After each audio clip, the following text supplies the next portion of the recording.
네, 안녕하십니까. 김성일 쾌잡술의 김성일입니다. 이번 동영상에는 무척 재미있고 한편으로는 고개가 갸우뚱해지는 도자기 하나를 소개하겠습니다. 물론 간송미술관에 있는 것입니다. 그 이름은 상감청자 포도 동자문 매병입니다. 자, 그럼 파워포인트를 봐주시겠습니다. 자, 상감청자 포도문 매병, 포도 동자문 매병은 보물 286입니다. 286호이고 이렇게 생겼습니다. 제가 찍어서 사진이 좀 그렇습니다만, 자, 보물 제 286호고 높이가 41.5cm입니다. 굉장히 큽니다. 크고 입지름이 7.5cm, 밑지름이 15.8cm입니다. 자, 정선되지 않는 태토의 질이나 깨끗하게 마무리되지 않는 굽다리 등이 특성인데요. 이 병이 고려 청자의 전성기에서 다소 벗어난 시기에 제작되었으리라는 추정을 뒷받침한다. 엷은 녹색이 감도는 회청색의 유가 약간 두껍게 입혀졌고 그물 모양의 빅렬이 보인다. 자, 유약이 충분히 용해되지 않아 투명도가 적으며 흘러내리거나 두껍게 몰린 부분이 있는 등 유약의 분포가 고르지 않다. 이렇게 되어 있는데요. 한국민족문화 대백과 사전에 이렇게 설명되어 있습니다.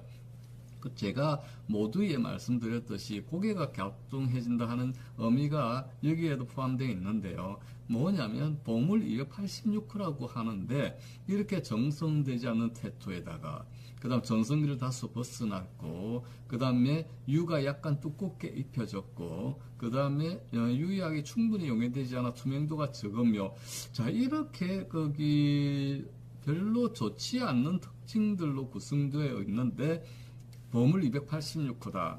이러니 고개가 좀 갸우뚱해질 수밖에 없지 않나 그렇게 생각이 듭니다.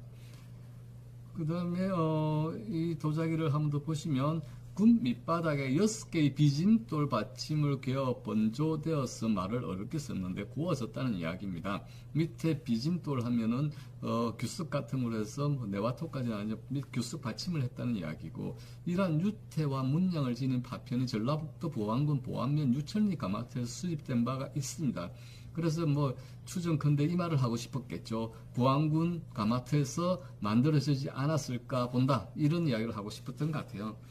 포도문이 주제 문양이고 전체적으로 어떤 문양으로 이 도자기가 만들어졌는가 하면 그 문양이 주제 문양이 되는 거고 여의도문과 연판문이 종속문이다 했는데 말을 좀 어렵게 썼는데 여의도문은 도자기 입주위에 보면 쇠코같이 둥글둥글하게 말려 있는 것을 보통 장식을 합니다. 앞에서 보았던 상감, 청자, 운항문 매병 같은 경우에도 있고 대부분의 이런 매병, 매병이란 말 쓰고 싶지는 않지만 이런 형태 그러니까 어깨가 펑퍼짐하고 허리가 잘룩한 이런 형태의 도자기의 입 주변에는 보통 여의도문을 장식을 합니다. 그리고 또 연판문 하면 도자기 제 밑바닥에 보세요. 밑바닥에 보면은 이렇게 삼각 뿔도 아니고 이렇게 둥글둥글하게 되어 있죠. 이게 연판문입니다. 연꽃 이파리 문, 연꽃잎 문이라는 이야기죠. 그걸로 되어져 있습니다.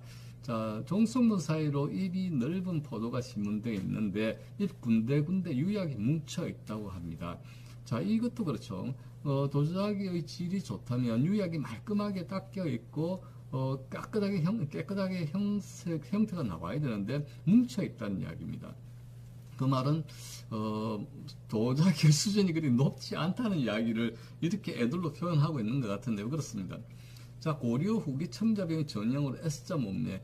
S자 몸매가 이 도자기만 있는 건 아니죠. 일명 매병이라고 이야기하는 도자기는 다 S자 문양을 하고 있습니다. 자, 뚜껑이 없어졌다. 좀 안타까운 것은 우리가 보고 있는 거기 청자 이런 형태의 병은 거의 뚜껑이 없습니다. 거의 뚜껑이 없습니다. 그래서 우리가 일반적인 사람들이 생각할 때 전 뚜껑이 당연히 없는 거 아닌가 이렇게 생각을 할 수 있습니다.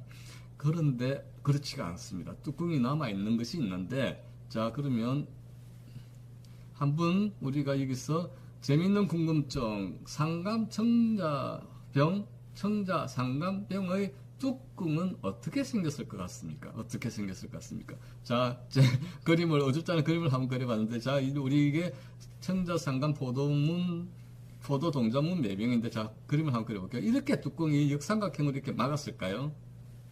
또 아니면 이렇게 마른 목골 비슷하게 이렇게 해가지고서는 위에서 막았을까요?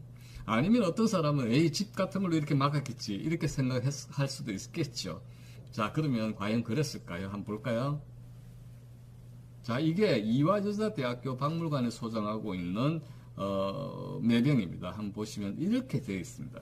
즉 뭐냐면 이 도자기는 보면 상감청자 운학 매병인데 뚜껑이 이렇게 종지를 엎어놓은 처럼 그렇게 되어 있습니다. 그런데 이걸 보시면 굉장히 예쁘지 않아요? 균형미가 딱 맞죠? 이 뚜껑이 있으면. 그럼 우리가 지금 국보 중 국보라고 여기는 상감청자 운항문 매병에 그 병의 뚜껑이 저런 획들이 있었다면 얼마나 예뻤을까요? 얼마나 예뻤을까요? 균형미는 얼마나 완벽했을까요?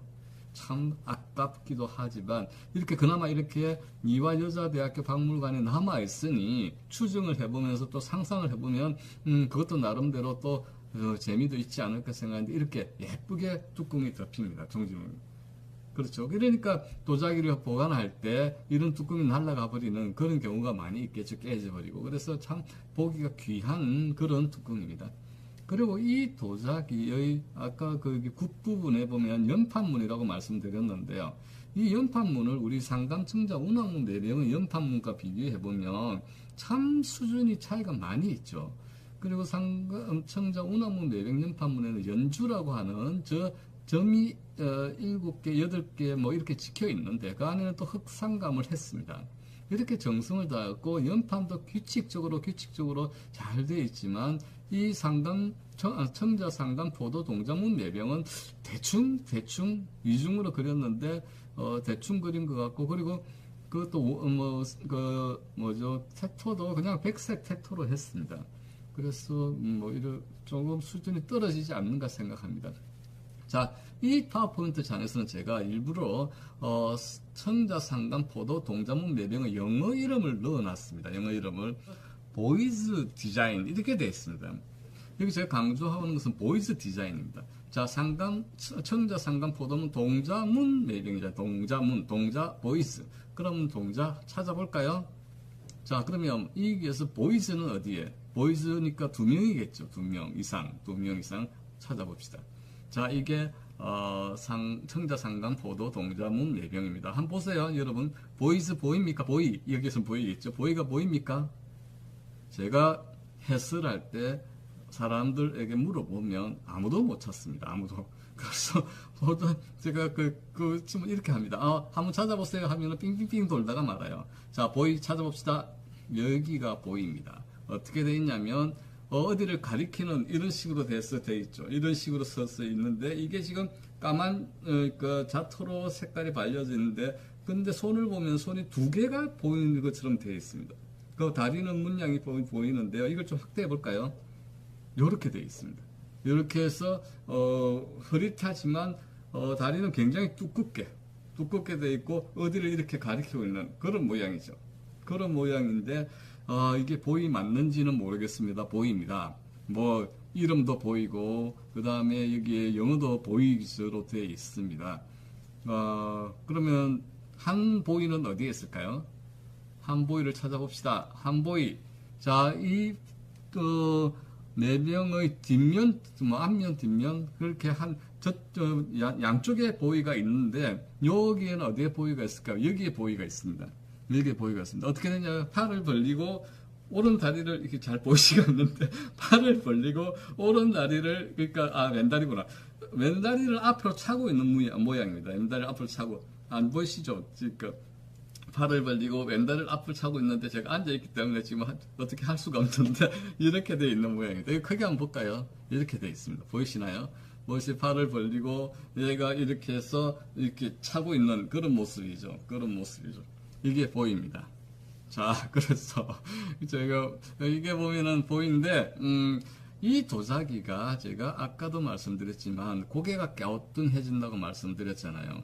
과연 간송미술관에서도 설명을 할 때 그런 설명을 한다. 유약이 균형지지 않고 전체 빙률도 좋지 않고 아까 그 대백과 사전에서도 이렇게 이 청자 도자기에 대한 품질의 면에서는 상당히 의문을 제기하는데 나름대로 제가 생각을 해보면 이게 왜 보물로 지정되었을까 생각해보면 이 동자 때문이 아닌가 생각됩니다. 동자가 들어간 매병이라고 하는 이런 고려시대 자기는 없습니다. 거의.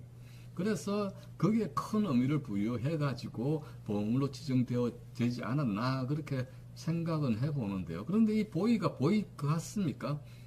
근데 이 보이가 형식이 그러니까 형태가 과연 이 사기장은 이걸 보이라고 동자라고 생각하고 시문을 했을까요? 글쎄요.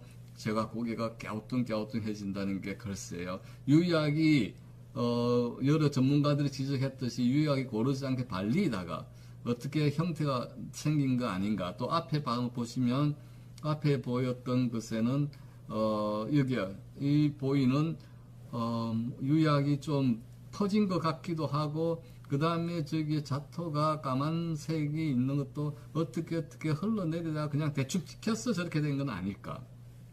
이런 생각이 무척 듭니다. 그래서 이게 이 도자기가 과연 보이가 맞는지 안 맞는지는 항상 의문입니다. 이걸 볼 때마다 항상 의문입니다. 하지만 그래도 이 도자기도 포도문이라든지 그 다음에 이파리라든지 나름대로 청자 매병이 가져야 될 구색은 다 갖추고 있습니다.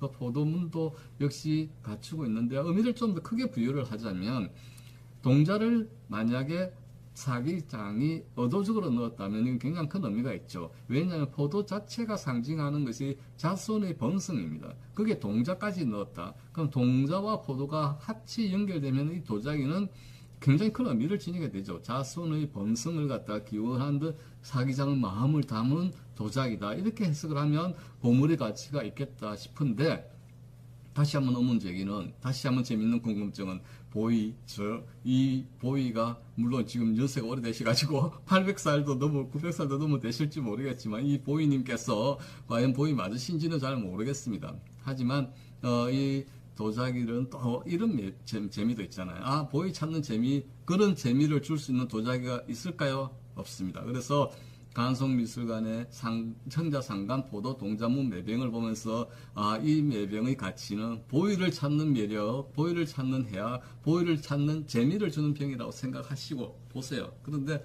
나름대로 아름답고 좋습니다. 자, 청자상간 포도 동자문 매병은 이 정도 설명드리고요. 다음에는 백자 희준, 너무도 귀엽고 너무도 또 해학적인 백자 희준에 대해서 설명해 보도록 하겠습니다. 자, 감사합니다.